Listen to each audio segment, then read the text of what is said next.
Uburusiya buremeza yuko bumaze gufata ibice by'ingenzi cyane ku buryo guhashya umwanzi bigiye kubworohera bidasanzwe.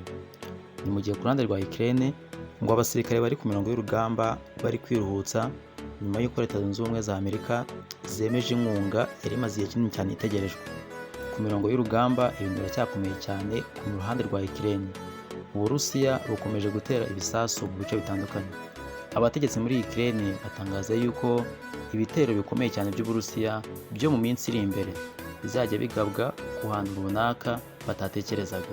Tubahaye ikaze, ni Rwanda Today Official ukurikiye. Kora subscribe dukomezanye. Kuko byifashe ku mirongo y'urugamba tugiye kubiganiraho. Ariko nanone reka turebe uko Uburusiya bwagiye bwicuma intambwe mu minsi mike ishize.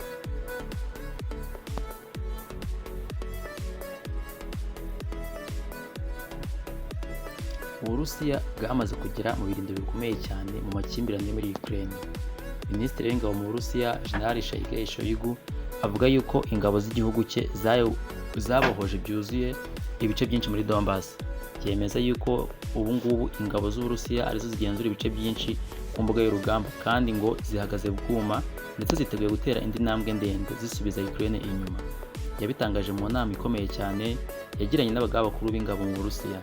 Muri iyi nama Bwana Shoigu yatangaje yuko ingabo z'Uburusiya zabohoje ibice bya Vomianke ndetse na Vomikarika mu burengerazuba bw'amajyepfo ashyira uburengerazuba bw'umujyi wa Donetsk. Ntabwo ari ahangaha gusa, ahubwo izi ngabo z'Uburusiya zabohoje byuzuye agace ka Monovovka kari hafi y'umujyi wa Bakhmut. Uyu mujyi ukomeye cyane wa Bakhmut ingabo z'Uburusiya zafashe umwaka ushize nyuma y'urugamba rw'injyanamuntu.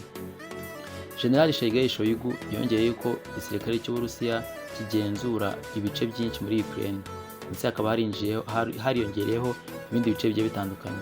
Aha ni mu majyaruguru y'uburengerazuba bwa Donetsk.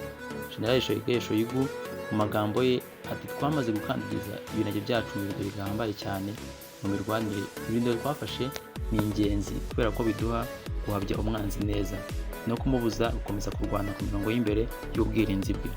Muri iyi nama kandi General Shoigu yongeye kwibutsa ko ibitero bya Ukraine cyo kwigaranzura Uburusiya byari byarakabirijwe cyane nabyo byatsinzwe, ndetse Ukraine yari yabiteguye yitonze cyane ifashijwemo na Ukraine na OTAN yari yabahaye imyitozo ikomeye cyane yo kugabanya ingabo z'Uburusiya.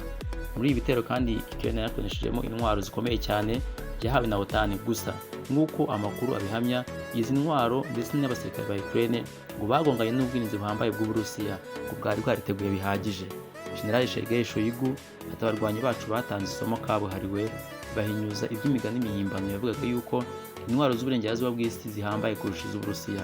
General Shoigu yanumvikanye ashima cyane ko inganda za gisirikare zo mu Burusiya zongere ingano n'ubushobozi bw'intwaro bacura buri munsi. Ati ni ukuri kwambaye ubusa, mwakoze akazi gakomeye cyane kubera yuko byazamuye ubushobozi buhambaye bw'ingabo zacu mu mirwanire. Ati ibi ngibi bishimangirwa cyane n'ibice turimo turakoreramo ibikorwa byacu bidasanzwe. Mu gihe Leta Zunze Ubumwe za Amerika n'inshuti zabo bashaka gukomeza ibirindiro imbere y'ubwirinzi bw'Uburusiya byabagora cyane. Uburusiya ngo bugiye kwangiza bikomeye cyane ibigo bikomeye bya gisirikare bya Ukraine bibarizwamo ibikoresho bya gisirikare ndetse n'inganda zayo. Ntabwo ari ibyo gusa, ahubwo ahantu hose intwaro z'uburengerazuba bw'isi zibikwa zizarangirwa zibasiwe zose zisenywe. Uburusiya ntabwo busiba gukoresha intwaro zidahusha ku ntego kandi zirasa mu ntera ndende bukangiza ibikorwa remezo bya Ukraine bihabwa n'uburengerazuba bw'isi, kimwe n'ibituruka mu nganda z'igisirikare zo mu Burayi na Amerika. Ku ruhande rwabo Uburusiya buvuga yuko butajya bwibasira ibikorwa bya gisivile. Nk'ubu ngubu hari amashusho yashyizwe hanze agaragaza igisirikare cy'Uburusiya gisenya burundu umunara muremure wa televiziyo wari mu mujyi wa Kharkiv. Ubutasi bw'Uburusiya bwatangaje yuko uyu munara wakoreshwa n'igisirikare cya Ukraine muri gahunda z'ubutasi aho kugira ngo ukoreshwe n'itumanaho rya televiziyo nk'ibisanzwe. Ngo uyu munara ukoreshwa n'ibisirikare bya Ukraine by'ubwirinzi bwo mu kirere. Igisirikare cy'Uburusiya kivuga yuko cyakoresheje intwaro kabuhariwe zidahusha ku ntego, zasekuje misile kuri uyu munara ubundi urashwanyagurika. Amashusho agaragaza urimo ushya wisenura hasi. Byemezwa yuko ari wo munara w'umuturirwa wa mbere mu burebure kurusha indi yose mu mujyi wa Kharkiv, wapimaga metero zirenga 240 z'uburebure zose.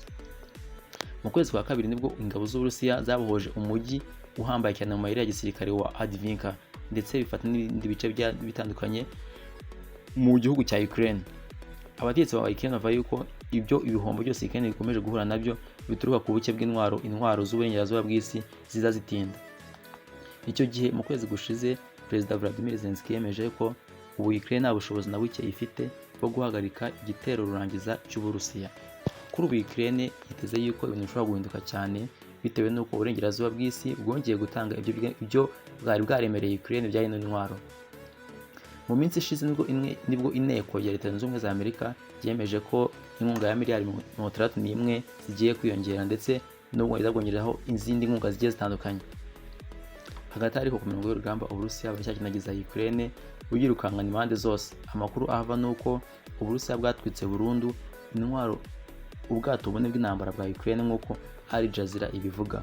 Ubu bwato bwatwikiwe ku ruzi rwa Dnipro, bwarashwe n'abasirikare 18 b'Uburusiya barwanira mu mazi, abakomando bo muri brigade ya 33. Ntabwo ari ibyo gusa, kubera yuko abasirikare b'Uburusiya barwanira ku ruzi rwa Dnipro banarashe kuri brigade za Ukraine za 141 125 ndetse n'inyubako zari zibitsemo ibikoresho bya gisirikare. Muri Kherson Ukraine iracyatura inkombe z'uburengerazuba, naho Uburusiya bukagira inkombe z'uburasirazuba. Cyemezwa yuko muri iki gice kuva ku munsi wo kwa mbere hari kubera urugamba rukaze cyane rw'amayeri agiye atandukanye kandi menshi cyane. Ibiro ntaramakuru TASS byo mu Burusiya byatangaje yuko Uburusiya bwasenye burundu systeme y'ubwirinzi bwo mu kirere bwa MIM-23 Hawk y'Abanyamerika. Mu yandi makuru, abategetsi bo muri Ukraine batangaza yuko ibitero by'Uburusiya muri iyi mpeshyi bizibanda cyane ku bice abantu batatekerezaga. Ni ibyatangajwe na perezida na komanda y'ingabo ziri kurinda imipaka y'igihugu, wemeza ko Uburusiya bugomba kugerageza cyane kwerekeza mu burasirazuba bwerekeza mu majyaruguru mu mujyi wa Kharkiv. Aganira na Riganet yatangaje yuko yarabatangaje ati turi kwitegura cyane ahantu hose, ariko umwanzi azatungurana cyane, azakora mu bice tutatekerezaga, ariko ntago azagera ku ntego ze. Akomeza avuga yuko nubwo yagiye abona kugorwa kwa hato na hato ku ngabo za Ukraine, Uburusiya ngo butigeze butera intambwe zikomeye cyane nk'uko yabitangarije abanyamakuru. Ghana yavuze ko byashoboka ko babasha kugera kuri 15% y'intego zabo, ariko iyo si intsinzi ikomeye cyane. Abategetsi ba Ukraine batangaza yuko iyo Uburusiya bushaka kuba bwarafashe umujyi wo mu burasirazuba butarenze tariki 9 z'ukwezi kwa gatanu, ubwo Uburusiya buzabwiriza umunsi w'intsinzi. Hagati aho ku rugamba, abasirikare ba Ukraine barishimye cyane nyuma y'uko Amerika yemeye kurekura inkunga yari yaranze kurekura, bitangajwe na CNN. Y'inkunga yamaze kwemezwa n'abadepite, ndetse byari byitezwe yuko inkunga yo kujyanwa muri Sena y'Abanyamerika kugira ngo iyemeze. Sena rero ikimara kuyemeza izagita ijyanwa kwa perezida, ubundi ayisinyeho bitangira gushyirwa mu bikorwa nk'uko itegeko ribiteganya.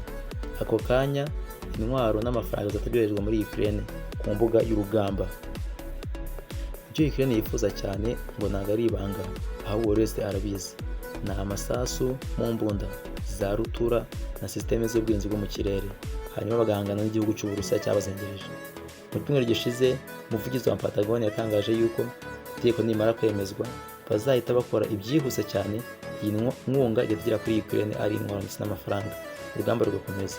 Turabashimye mu mwadukurikiye mwese. Iyi ni Rwanda Today Official, ndagusaba gukora subscribe kugira ngo dukomeze tubane